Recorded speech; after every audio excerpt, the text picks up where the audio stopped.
Growing up in the quiet suburbs of our small hometown, I always thought my life would take a predictable path.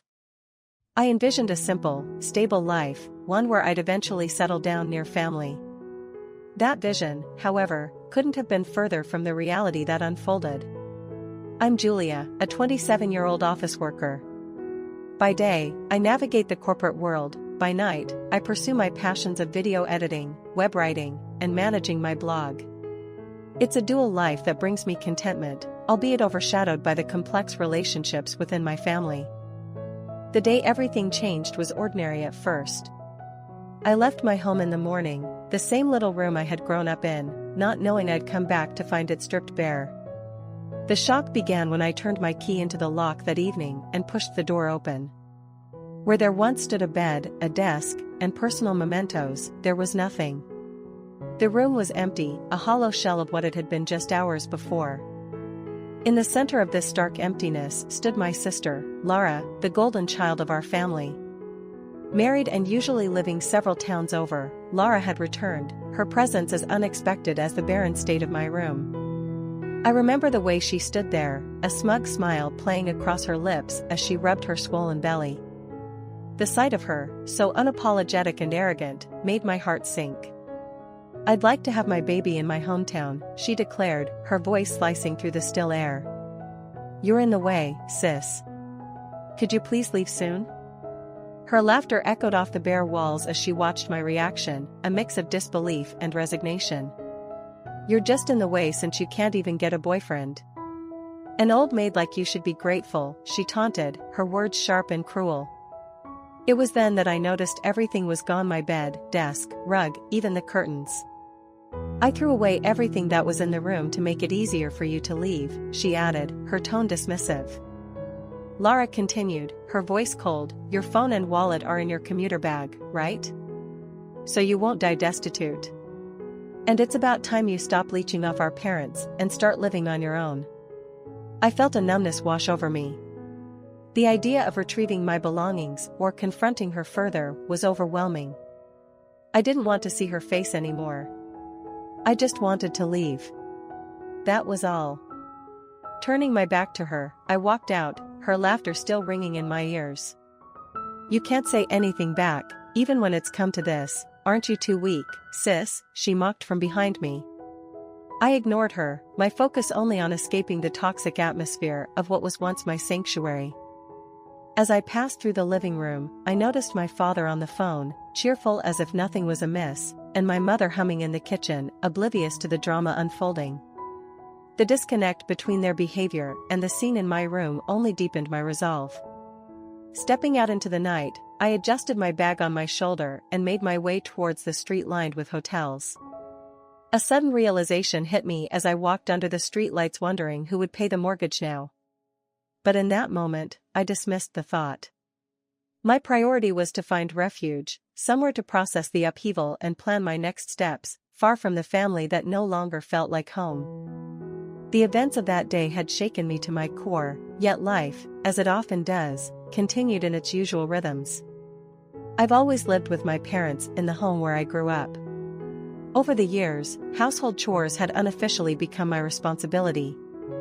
My mother, exhausted from her part-time job, would come home spent and weary, and seeing her like that only strengthened my resolve to take on more of the household duties myself. Since becoming a working adult, I've contributed significantly to our household expenses. Despite the higher cost of living alone in Tokyo, where many of my peers have ventured, I stayed home. My natural inclination towards indoor activities and my lack of desire for extravagant material things meant I had few expenses and could save most of what I earned. Even after starting my career, I continued to stay in, channeling my income towards our household needs, believing it would alleviate some of the financial pressure on my parents. Moreover, since last year, at my parents' request, I began contributing towards the mortgage payments. They seemed to take for granted that, with my steady job and responsible nature, I should naturally contribute more. Yet, despite my contributions, it felt as though their interest and attention were perennially fixed on my younger sister, Kristen. Outgoing and vivacious, Kristen's lifestyle during her student days seemed to demand more financial leniency from our parents. They never expected her to contribute towards the mortgage or household expenses, viewing her as needing more support compared to me, whom they considered low maintenance. Kristen had moved out not long ago, her workplace close to our parents' home. When I asked her about her decision to live independently, her answer surprised me. She wanted freedom to go out at night and host her boyfriend without constraints, not necessarily to ease the burden on our parents or to assert her independence as I had initially thought. I, on the other hand, never considered leaving our parents' house. I viewed my contributions and staying at home as natural parts of being in a family, where support is mutual, even if it meant giving a bit more. Then, returning home one day, still reeling from my sister's audacious takeover of my room, I found Kristen waiting for me. "Welcome back, sis," she greeted cheerfully, as if unaware of the upheaval just days before. "I'm getting married and I will have a dinner party so both families can meet each other. Can you come to the party?" She mentioned the event would be held at a long-established restaurant in LA, and then added a familiar jab, "Make sure you wear proper clothes, not your usual plain ones." Her words, the invitation, and the reminder of how differently we were perceived and treated within our family circled in my mind as I stood there, feeling the weight of my unspoken grievances and the sharp sting of inequality that had long colored our sibling dynamic. Attending my sister Kristen's engagement party, I chose to wear my usual suit. Despite its simplicity, I considered it the most respectful attire I owned, even if it lacked the glamour typically expected at such gatherings. Upon meeting her fiancé, I was pleasantly surprised by his sincerity and the warm way he welcomed me as his future sister-in-law. His demeanor made me hopeful that Kristen had found someone who might inspire her to embrace a more settled phase of life. As the evening unfolded, the initial formal tension between our families slowly dissipated with the flow of alcohol, and the conversation eventually turned towards the future, specifically, children. Our eldest daughter, Julia, is almost 30 and still unmarried with no plans to marry. "It looks like we'll only be able to see grandchildren from our younger daughter, Kristen," my parents announced, almost dismissively, projecting their hopes for grandchildren onto her. Kristen, thriving in the spotlight, declared her intention to start a family right away, perhaps aiming for 3 children. Her enthusiasm sparked lively discussions around the table. I couldn't help but notice her husband's smile, which seemed forced now, reflecting discomfort with the escalating family expectations. His earlier genuine cheerfulness seemed to falter under the weight of these projected plans, and I empathized with his predicament, feeling equally out of place. The focus on Kristen as the bearer of future grandchildren intensified in the following weeks. My parents doted on her every whim, believing it would enhance her chances of pregnancy. "Eating this food is said to make it easier to get pregnant," they would say, eagerly providing whatever was needed. When Kristen mentioned that tight clothes might impede pregnancy, they promptly took her shopping for looser outfits. They even planned a pilgrimage to a church famed for blessing couples with children. Amidst this frenzy, Kristen's remarks to me grew sharper. One day, she taunted, "Because you won't get married or make an effort to show a grandchild's face, I have to go through all this trouble. Must be nice being carefree and single, huh? Aren't you planning to get married and move out soon? But with that plain face of yours, no man would come near you. You need a bit more sex appeal. Should I teach you how to do your makeup?"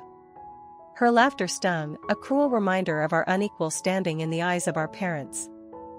I held my tongue, knowing that any retort would only escalate into a needless confrontation.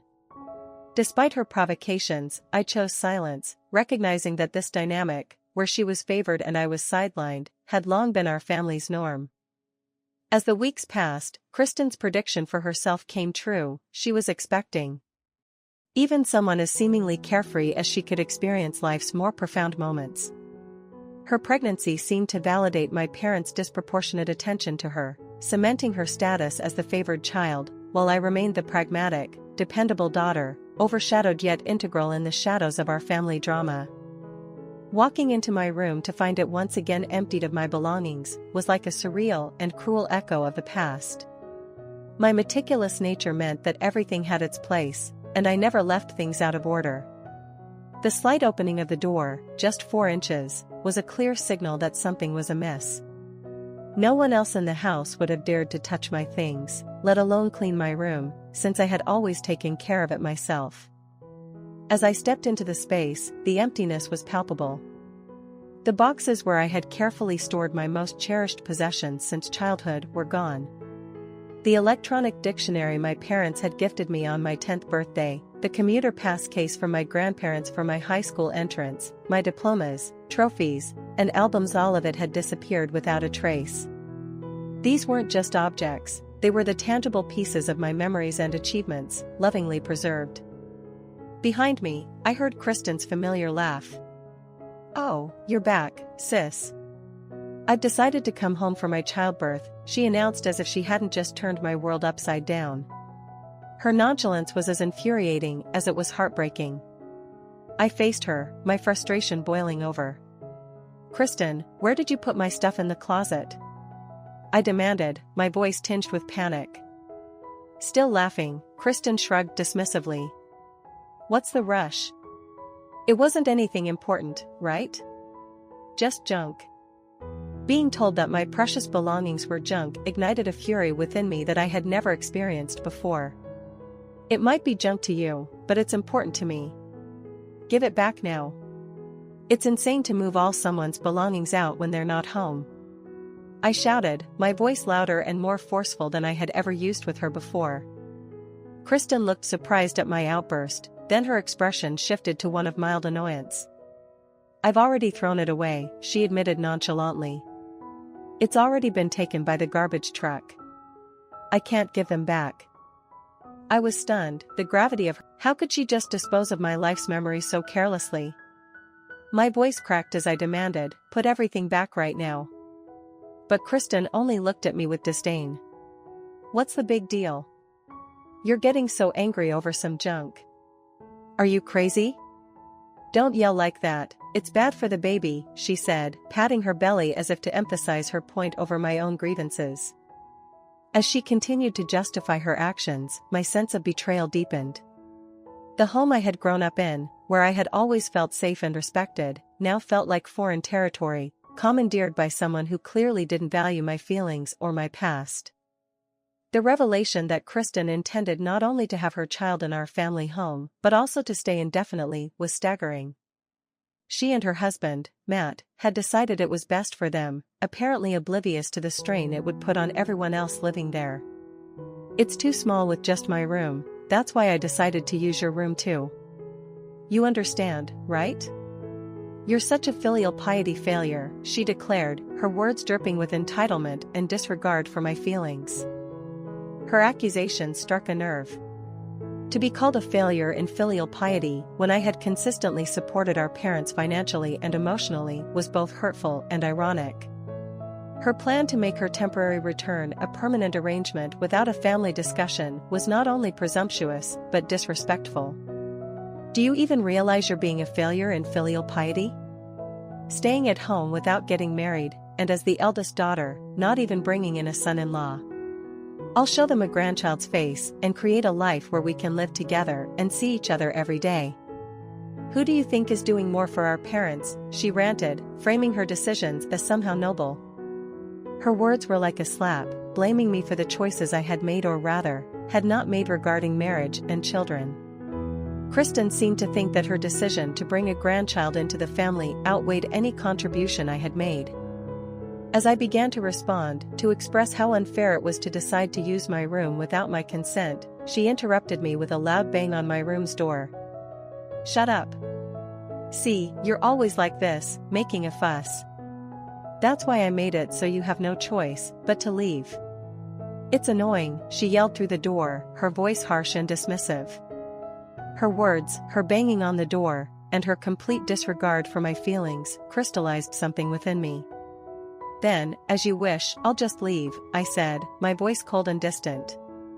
I didn't have any belongings left to pack, nothing to hold me to a house that no longer felt like home. My immense anger had shifted into a profound astonishment at the turn of events, and a deep-seated resolve began to form. I never wanted to see her again. Turning on my heel, I headed straight for the entrance. Neither of my parents seemed to notice my abrupt departure, they were too engrossed in their own activities. My father was likely on the phone, bragging about Kristen's pregnancy and their soon-to-be fuller house, while my mother was probably in the kitchen preparing Kristen's favorite dish, humming contentedly. As I stepped out the front door, the cool air hit my face, a sharp contrast to the warmth of the kitchen I could still feel at my back. It felt like crossing a threshold into a new chapter of my life, one where I was no longer overshadowed by my sister's demands or judged by outdated expectations. It was time to find my own path, one where I could be valued and respected on my own terms. I no longer live in. The tone in her voice changed slightly when she realized the gravity of my situation.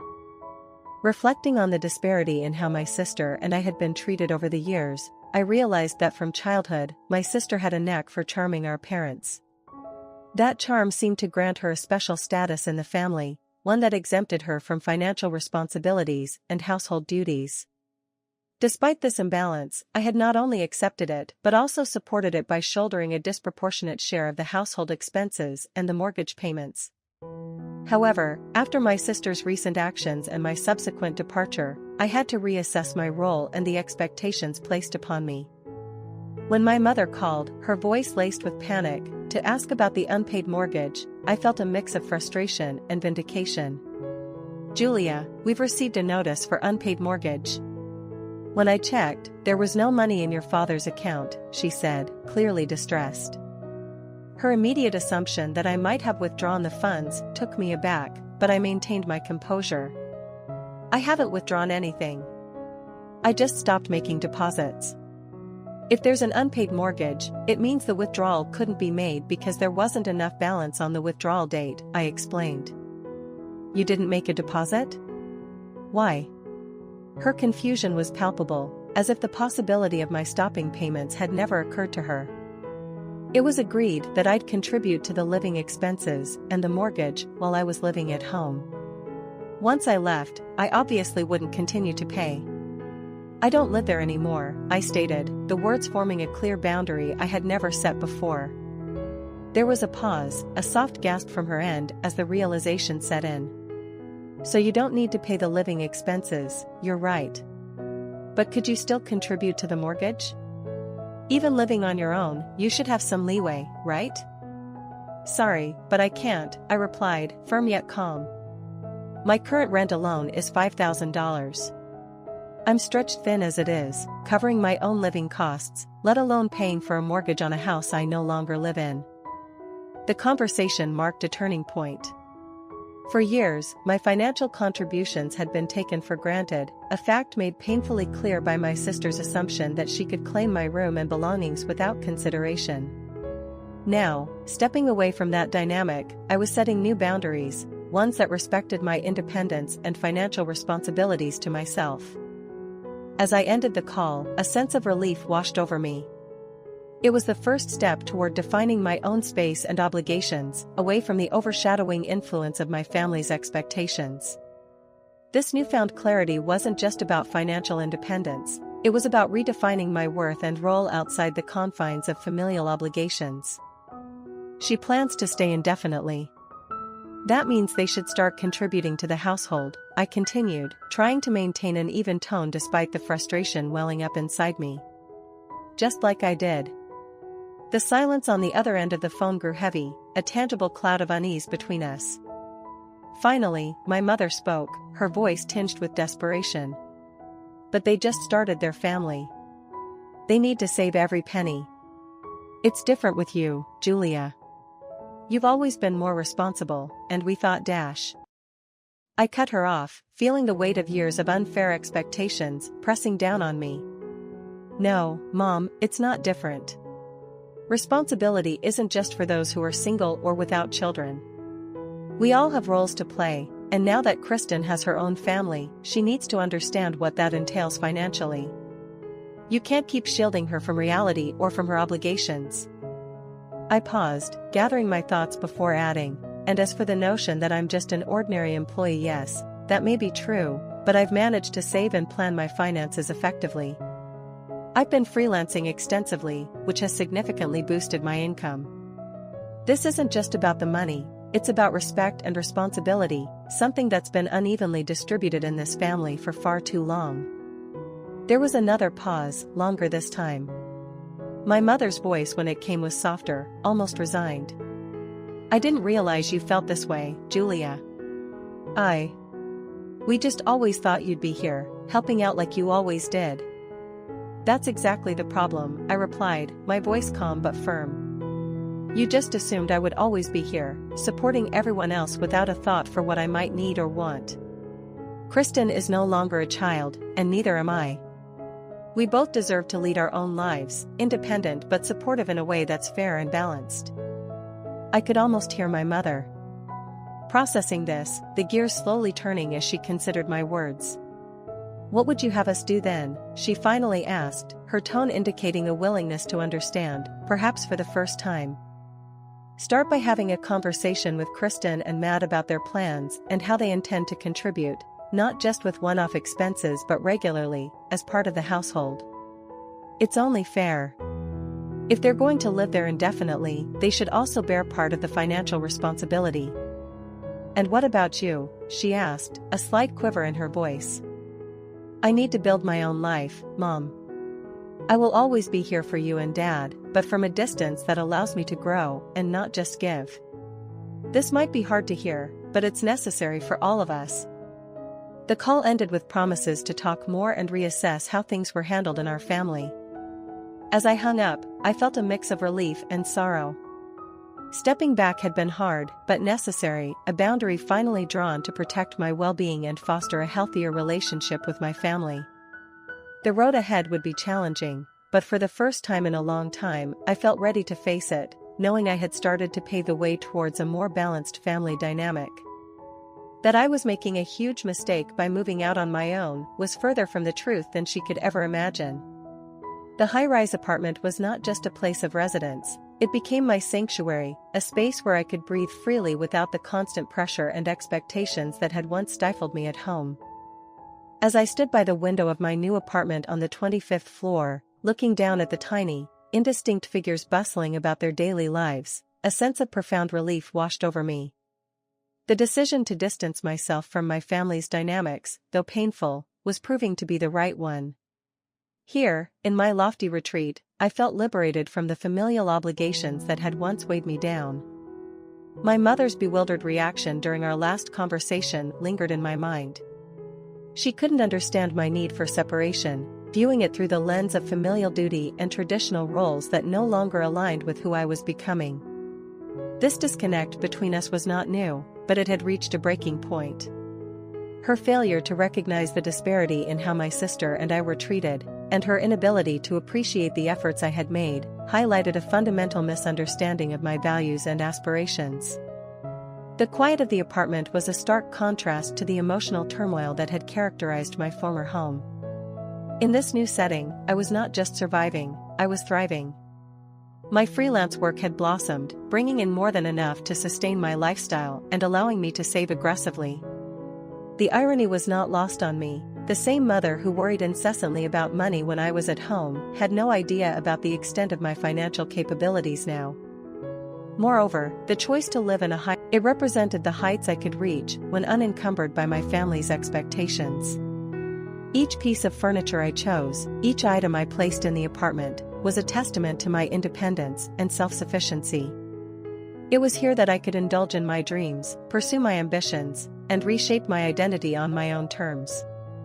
Reflecting on the past, I knew that my family might view my departure as an act of rebellion or selfishness. However, to me, it was an act of self-preservation and empowerment. The physical and emotional distance had given me a perspective I could never have gained if I had stayed. I was finally living for myself, not out of spite, but out of a deep-seated need to fulfill my potential in ways that were never possible before. As I turned away from the window, settling into my chosen space, I felt a peace that had been elusive for much of my life. This was more than just a living arrangement, it was a declaration of independence, a breaking free from the roles that had been imposed on me. Here, high above the world, I was not just reaching for the stars, I was living among them, on my own terms, and at my own pace. I was stunned. Kristen's confession unspooled in the quiet corner of the cafe, so far removed from the image she had always presented. She was always the charismatic one, effortlessly drawing people in, but now her charm was overshadowed by the mess she had gotten herself into. Her words, laden with desperation, continued to spill out as she fumbled with the napkin in her hands. "I can't ask him for money," Kristen continued, her voice growing fainter. "He's already told me he doesn't want anything to do with this mess. He said it was just a casual thing, and now he's ghosting me." The situation was appalling, yet there she was, expecting me to clean up her catastrophic decisions. It was the kind of drama I had taken great pains to distance myself from, yet here it was, pulling me back and against my will. "He wants to sue me for compensation," Kristen added, a tremor in her voice as she finally met my gaze. "Julia, you have the means. Could you help me out? Just until I figure things out?" The audacity of her request left me momentarily speechless. After everything, not only had she betrayed her husband, but now she sought to use me as a safety net to cushion the fallout of her actions. It was clear that her perception of me hadn't changed. In her eyes, I was still the sister who fixed problems, who paid dues, who smoothed over the cracks in her life. "Kristen," I started, my voice calm, despite the turmoil swirling inside me. "I'm not responsible for the decisions you made. It's not right for you to expect me to finance the consequences of your actions." Her eyes widened, perhaps not expecting my firm response. "But I don't know what to do," she whispered, desperation creeping into her voice. "That's something you'll need to figure out with Matt and the person you were involved with. You need to take responsibility for your actions, Kristen. I can offer advice, but I cannot solve this for you financially." The cafe around us buzzed with the muted sounds of other patrons, a stark contrast to the heavy silence that fell between us. Kristen looked down, her shoulders slumping as the reality of her situation seemed to finally hit her. "I guess I was wrong to ask," she muttered, more to herself than to me. "It's important that you handle this maturely and legally," I advised, feeling a mix of pity and irritation. "Talk to a lawyer, see what your options are, and most importantly, start making amends where you can." Kristen nodded slowly, her earlier bravado dissolving into a resigned acceptance. As we parted ways that day, I couldn't help but feel a profound disconnection from the sister I thought I knew.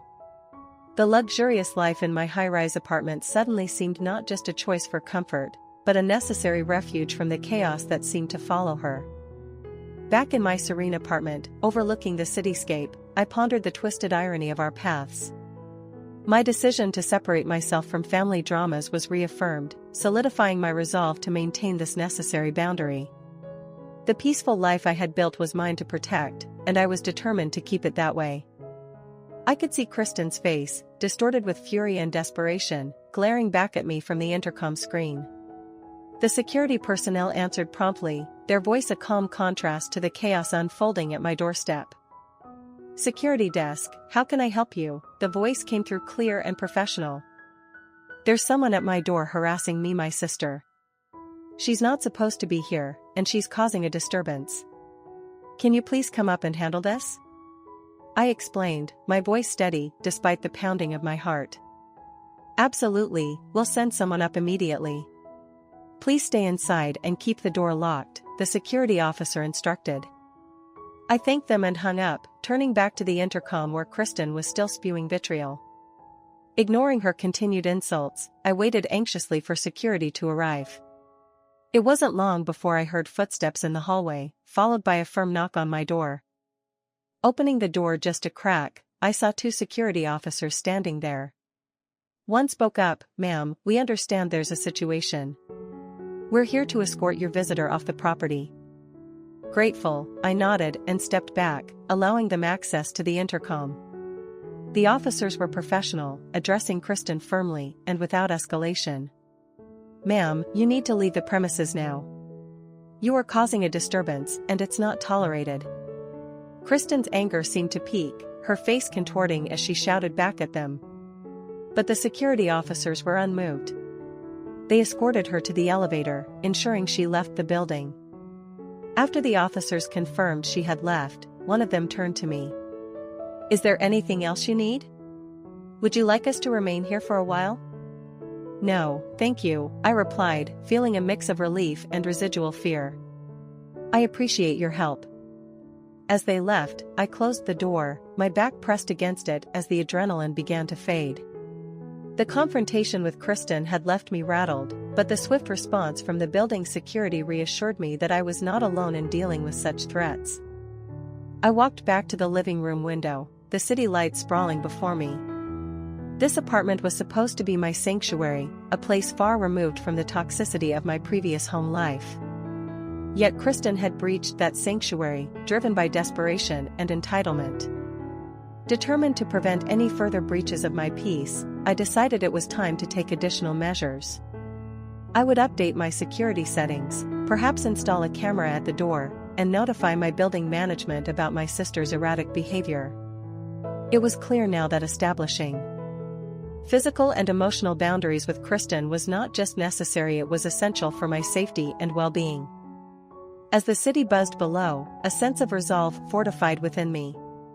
No longer would I allow my sister's chaos to infiltrate my life. I was home, and I intended to keep it that way, a haven of peace high above the turmoil that had once threatened to consume me. Watching Kristen being escorted away was a surreal yet affirming moment. I had made it clear to the security team that she was not to be allowed access to my building again. Apologizing for the inconvenience caused by my sister's actions, I felt a strange mix of relief and sorrow. From that day on, the intercom of my apartment remained silent, a testament to the effectiveness of the building's security. In the weeks that followed, I heard from neighbors close to where my family lived that the family home had been put up for sale. The conflict between Kristen and Matt escalated to the point where legal actions were considered. Kristen, clearly at fault, faced the reality of mounting legal fees on top of the compensation she owed Matt. Ultimately, she conceded and agreed to pay the demanded amount. The court proceedings confirmed through DNA tests that Matt was not the biological father, which exempted him from any child support obligations. It was a bitter end to a marriage marred by deceit. Unfortunately, Kristen had no savings to speak of, which forced our parents to shoulder her financial responsibilities. Continuous defaults on the mortgage payments led to the bank foreclosing on the house. With no other options, my parents sold the house and used the proceeds to settle the mortgage. They moved to a more modest apartment, a stark contrast to their previous home. The drastic change in their living standards brought significant stress and tension among them. Despite my father's income, which should have been adequate for modest living, it was nearly depleted days after being deposited due to their ongoing financial mismanagement and the new burdens they faced. Meanwhile, Kristen found herself juggling a new job, childcare, and household duties, a challenging trifecta, especially so soon after childbirth. Despite these hardships, I learned that her child was healthy, a small mercy in the midst of chaos. Feeling somewhat responsible, I arranged for a neighbor to pass on information about child care support to Kristen, hoping it might ease her burden a little. On a more personal note, my own career and side ventures were flourishing. My consistent dedication since starting as a fresh graduate had paid off. I was promoted to group leader and was now leading a new project. Additionally, my side job as a web writer had taken off spectacularly. One of my serialized articles was so well received that it was published as a book. The niche knowledge I shared, rarely found online, captured the interest of a broad audience, turning the book into a bestseller. This success spurred growth in my other side businesses, creating a virtuous cycle of professional and financial growth. Each day, I returned to my comfortable home, feeling the right amount of tiredness from fulfilling work. The serenity of my high-rise apartment, the success of my ventures, and the independence from familial turmoil brought me a profound sense of happiness. Here, high above the city, I had found my peace and carved out a life that was truly my own, underscored by the autonomy and success